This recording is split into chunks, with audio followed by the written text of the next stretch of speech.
Prologue, present day.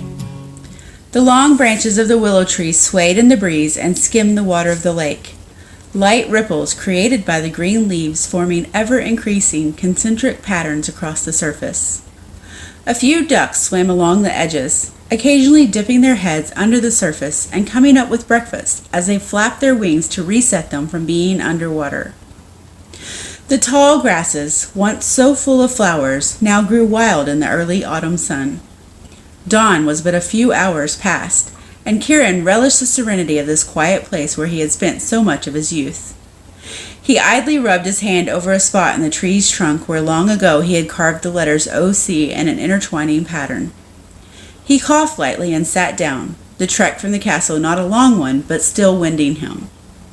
Leaning his head against the trunk, he took in a huge breath and slowly let it out, stifling the next cough that threatened to burst out at the sudden intrusion of air on his sore throat. Later, he would be headed back home, and he felt a sense of foreboding that this would be the last time he would have a moment in this spot. This tree had witnessed so many happy memories, and, if he were honest, it had seen its fair share of sorrow as well. He looked over at the little memorial near the tree and rubbed his hand over it. Yes, the tree was witness to all. Its long branches hid its secrets from the world. Theirs, too. He spotted Kellen standing awkwardly at the edge of the tree's perimeter, two guards standing further back in the field. Kieran moved to get up, and Kellen quickly sought to prevent the gesture. "No need. May I sit?" Kellen asked. Kieran chuckled. "Of course, it is your land." "Aye, but it was once your home as well." Kellen caressed the tree trunk. His magic had always been in tune with nature. "This tree seems to remember you more than me. I think it misses Orla as well." He studied Kieran for a moment as the latter coughed. His lifelong friend was not well and doing a poor job of covering it up. "Do you still plan on returning to Foddersong today?" "Aye, your majesty. I promise to return, and with no offense to your hospitality, I miss my own bed." Kieran bowed his head a little at the admission. "She would understand if I sent word that you were unwell, my friend. A few more days' rest might do wonders for your health." Kieran thought for a moment and then lightly ribbed Kellen. "You and I both know that she would bring every doctor in Foddersong riding winged horses if she could manage it." Kellen laughed at that. Indeed, his sister would not take kindly to him keeping her captain occupied for more than the allotted time. She had already sent at least 2 messengers asking about their progress and if the business might be completed earlier than previously discussed.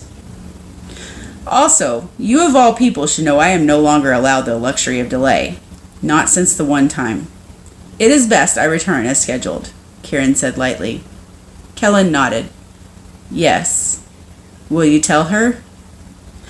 Kieran looked away and thought for a moment. He sighed deeply and shook his head. It would pain her too much, and she would blame herself. Or worse, she would blame Olaf, and Lachlan would haunt me for the days I have left. Both men sat under the tree in comfortable silence for a long moment, the stillness occasionally broken by a duck quacking or the periodic coughs from Kieran. Finally, Kellen rose and Kieran followed him. "You are most welcome to return at any time, with or without her blessing. We miss your company," Kellen said and clasped Kieran's shoulder. Kieran bowed. "Thank you, your majesty. I do enjoy seeing you and hope that we might enjoy a visit from you as well. Your niece and nephews are always delighted at your magical antics." "Enough of that majesty nonsense. Best be off before the day gets too long." "Aye," Kieran agreed. They walked through the weeds of the meadow and joined back up with the guards, slowly making their way into the castle grounds where Kieran's traveling group waited for him. Kieran checked his saddlebags, then mounted his horse. "May the road rise to meet you, Kieran," Kellen said. "Kellen, may you enjoy peace and prosperity," Kieran replied. Kieran waved and headed out the gates. Kellen sighed and turned away, muttering, "And may the gods grant Orla the strength for what is to come."